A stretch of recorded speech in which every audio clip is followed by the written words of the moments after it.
Hello everyone and warmly welcome है आप सभी दोस्तों का आईएफएस की इस शानदार प्लेटफॉर्म के ऊपर। तो दोस्तों सीएसआईआर नेट 2024 का रिजल्ट लग चुका है।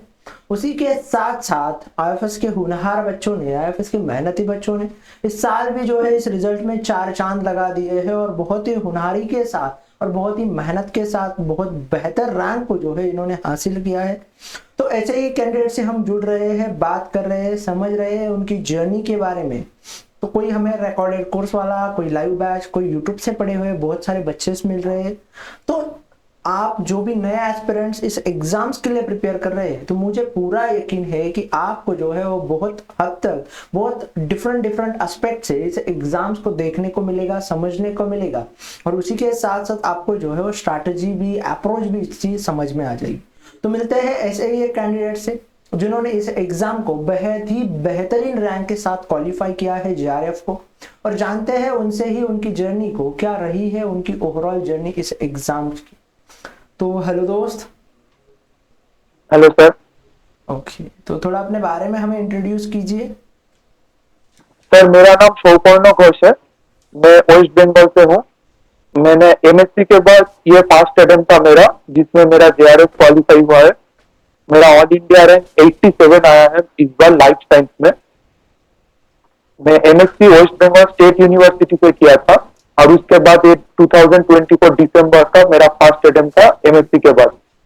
ओके, तो वेरी कॉन्ग्रेचुलेशन टू यू मेरे दोस्त, आपको बहुत शुभकामनाएं। आप पूरे मेरी तरफ से, पूरे आईएफएस फैमिली की तरफ से आपने जो रैंक हासिल किया है, बहुत यकीन है बहुत ही बेहतरीन रैंक हासिल किया है।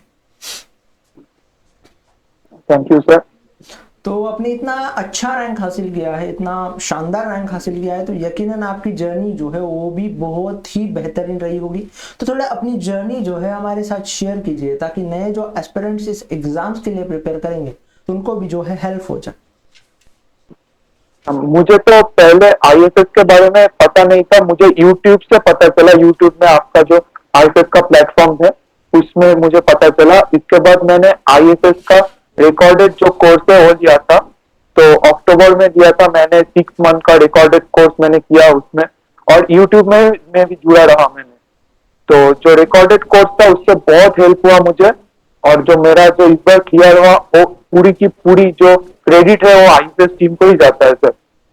मैंने यूट्यूब में भी आपका जो मॉक था, जीआरएफ एक्सप्रेस था, और एग्जाम मैपिंग सीरीज बहुत हेल्प किया मुझे यूट्यूब का। और recorded course mock test specially sir, मेरा इसके पहले एक बार मैंने दिया था एमएससी चलते चलते, तो उस बार जेआरएफ नहीं हुआ था, सिर्फ पीएचडी हुआ था मेरा। पर इस बार मैंने आईएएस का मॉक टेस्ट दिया, जिसमें मुझे बहुत हेल्प हुआ, और जिसके रिजल्ट आपके सामने है सर। ओके, जो रिजल्ट आपके सामने। तो इतने बड़े सिलेबस के लिए जब हम जाते हैं, इतने बड़े सिलेबस को जब हमें प्रिपेयर करना होता है, तो यकीनन हमें इस जर्नी में जो है बहुत सारी चीज़ें सैक्रिफाइसेस करने पड़ते हैं। तो थोड़ा अपनी प्रिपरेशन जर्नी कैसे रही, प्रिपरेशन आपने किस तरीके से किया, क्या स्ट्रैटेजी रही, क्या अप्रोचेस रही, और क्या डिफरेंट डिफरेंट चीज़ें रही, तो थोड़ा बताइए। हाँ। सर मेरा तो जो है वो तो ऑफलाइन कोर्स तो नहीं था, ऑनलाइन कोर्स था। इसलिए मुझे पढ़ना था तो खुद से पढ़ना था। तो इसलिए क्या हुआ कि जब भी मैं डिमोटिवेट फील करता था, तब जो आईएएस में जो टीचर लोग हैं, जो कैलाश सर है, केसी सर, प्रांशु सर, विशाल सर जो है, वो क्या से वो बहुत मोटिवेट करते थे हम बच्चों को। वो बोलते कि आप लोगों का जेआरएफ होगा, आप इतना पढ़ते हो, आपका नहीं होगा तो किसका होगा। ऐसे हमको मोटिवेट करते थे सर हर टाइम।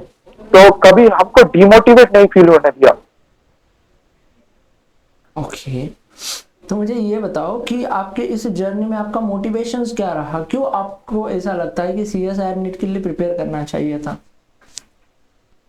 तो मेरा तो जूलॉजी बैकग्राउंड से था, तो मेरा लाइफ साइंस में था सीएसआईआर नेट का। तो मेरा सपना था कि मैं पीएचडी करूँ अच्छे इंस्टीट्यूट से, पीएचडी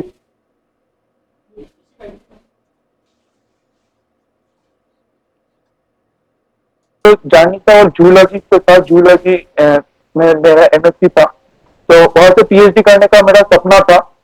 तो इसलिए मेरा लिए सीएसआईआर नेट बहुत इंपॉर्टेंट था, क्योंकि इसमें अच्छा फेलोशिप भी मिलता है, अच्छी इंस्टीट्यूट में मैं पीएचडी कर सकता हूँ। ओके, अब आपने कितने यूनिट्स को प्रिपेयर किया था सीएसआईआर नेट एग्जाम्स के लिए, और किस तरीके से प्रिपेयर किया था। सर मैंने जो आईएफएस टीम का जो सेट था, जो उन्होंने पढ़ाया मुझे, मैंने सिर्फ उसे ही नोट्स को बार बार रिवीजन किया, हर बार उसी नोट्स को रिवीजन किया, मॉक टेस्ट दिया, और मैंने 13 यूनिट्स थे हमारे लाइफ साइंस में, मैंने 11 यूनिट्स प्रिपेयर किया था इस बार नेट के लिए। 11 यूनिट को प्रिपेयर किया था। हाँ सर। ओके, तो मुझे ये बताओ कि उन 11 यूनिट में आपको सबसे इजीएस्ट यूनिट कौन सी लगी? सर इजी तो कोई नहीं था, पर आईएफएस के जो सर थे वो जैसे पढ़ाते थे वो इजी हो जाता था। जैसे कि डेवलपमेंटल बायोलॉजी था, सेल सिग्नलिंग था, ये सब जैसे पढ़ाया हमें तो इजी हो गया था बार बार रिवीजन करने के बाद। और इतने सारे कोर्सेज आईएफएस का था, जेआरएफ एक्सप्रेस था, महाकुंभ था, तो रिवीजन वो लोग करवा ही देते थे हमें। ओके, तो ओवरऑल रिवीजन जो है आपका हो जाता था। तो मुझे थोड़ा ये हाँ, बताओ कि आपने पार्ट ए के लिए, जनरल एप्टीट्यूड के लिए किस तरीके से प्रिपेयर किया था? सर पार्ट ए का आईएफएस का एक बुक आता था, उसमें पार्ट ए भी था, तो पार्ट ए वहां से प्रिपेयर किया था। लास्ट 10 ईयर्स का प्रीवियस ईयर क्वेश्चन जो था वो प्रिपेयर किया था। और जो लास्ट यूट्यूब में जो कोर्सेस आता था दिनेश सर का, वो दिनेश सर से पार्ट ए के लिए प्रिपेयर किया था। ओके, तो दिनेश सर से पार्ट ए के लिए किया, बाकी जो सारी चीजें थी तो उसने आपने आईएफएस की बुक से की। ओके, तो हाँ सर, वो जो प्रीवियस ईयर क्वेश्चन था 10 ईयर्स का। ओके, तो आपको ऐसी कौन सी 3 चीजें लगती है कि तीन चीजों को आपने फॉलो किया, उस वजह से आपका एग्जाम जो है वो क्वालिफाई हुआ इतने बेहतरीन रैंक के साथ? सर एक तो कंसिस्टेंसी थी कि मैंने कभी ऐसा नहीं सोचा कि बाद में करूंगा। जो रिकॉर्डेड कोर्स भी था मेरा, तो ऐसा नहीं कि मैं बाद में करूंगा। जिस दिन का जो मैंने सोचा था कि इस दिन ऐसा रूटीन से चलूंगा, तो वो मैंने फॉलो किया था। दूसरी बात जो थी, जो यूट्यूब में सर फ्री में ऐसे क्लास पढ़ाते हैं यूट्यूब में, आईएफएस में प्लेटफॉर्म में, मैंने वो पूरा फॉलो किया था, हर एक दिन सर को फॉलो किया। और सर की वजह से ही मैंने मोटिवेट रहा। इतने लंबा टाइम था तो कभी डिमोटिवेट नहीं हुआ, मोटिवेटेड रहा, इसलिए मुझे लगता है कि हो गया इस बार। ओके, मुझे आपसे ये कहना है कि एग्जाम हॉल का एक्सपीरियंस कैसा रहा आपका ओवरऑल? नहीं, एग्जाम हॉल ठीक ही था। कोई स्टूडेंट बोलता है कि लैग करता है कभी कभी नेटवर्क, बट मेरे साथ जो था वो ये क्वेश्चन को ब्रेक करके पढ़ो हमेशा, तो हर एक लाइन को पढ़ो, तो मैंने उसको ध्यान में रखा और बन हो गया। ओके, तो आपके क्या सजेशंस रहेंगी जो भी नए एस्पिरेंट इस एग्जाम्स के लिए प्रिपेयर करना चाह रहे हैं, और उसी के साथ साथ आप क्या कहना चाहोगे उनको कि क्या आइडियल वे हो सकता है इस एग्जाम्स को प्रिपेयर करने का, या एक एस्पिरेंट्स का एक आइडियल रूटीन क्या होना चाहिए? थोड़ा इत्मीनान से बताओ। सर मेरे लिए तो ये लगता है कि जो भी कोचिंग इंस्टीट्यूट आईएफएस से आप अगर पढ़ते हो, तो ब्लाइंडली आप आईएफएस को फॉलो करो। कि आईएफएस में ऐसा नहीं है कि जो थोड़ा कुछ पढ़ाते हैं बाकी नहीं पढ़ाते, ऐसा नहीं है, वो पूरा यूनिट कवर करते हैं। आप ब्लाइंडली आईएफएस को फॉलो करो, आपको दूसरा कोई भी बुक ऐसा कुछ नहीं है कि एक्स्ट्रा पढ़ने की कोई जरूरत नहीं होगा, क्योंकि आईएफएस का जो टीम मेंबर है, जो सपोर्ट टीम है, वो हर एक यूनिट को कवर करते हैं। तो आप उसको ब्लाइंडली फॉलो करते हो तो आपका जेआरएफ भी हो जाएगा।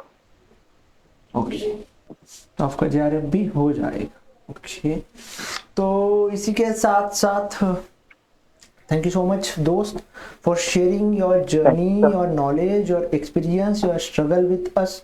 आपको बहुत सारी शुभकामनाएं मेरी तरफ से, पूरे आईएफएस फैमिली की तरफ से। आपका जो भी ख्वाब हो आगे का, वो हर एक ख्वाब जो है वो पूरा हो जाए। उसी के साथ साथ आपके जो दोस्त है उन सब लोगों को भी बताइए, आपको सारे दोस्तों को जो है मोटिवेट कीजिए, ताकि वो भी जो है आपकी तरह एक सक्सेसफुल एग्जाम्स को क्वालिफाई कर सके। अपने जूनियर्स हो, सीनियर हो, सभी लोगों के साथ जो है थोड़े अपने थॉट ऑफ थिंकिंग जो शेयर कीजिए इस वीडियो के, इस सेशंस के थ्रू। तो आपसे हजारों एस्पिरेंट्स जो है वो यकीन है क्या होंगे, तो बहुत सारे सजेशंस लेंगे, सलाह लेंगे, अप्रोचेस आपने बताई और बहुत क्लैरिटी के साथ अपनी ये सारी चीजें उनको बताइए। तो thank you so much once again पूरे आईएफएस फैमिली की तरफ से। Thank you sir.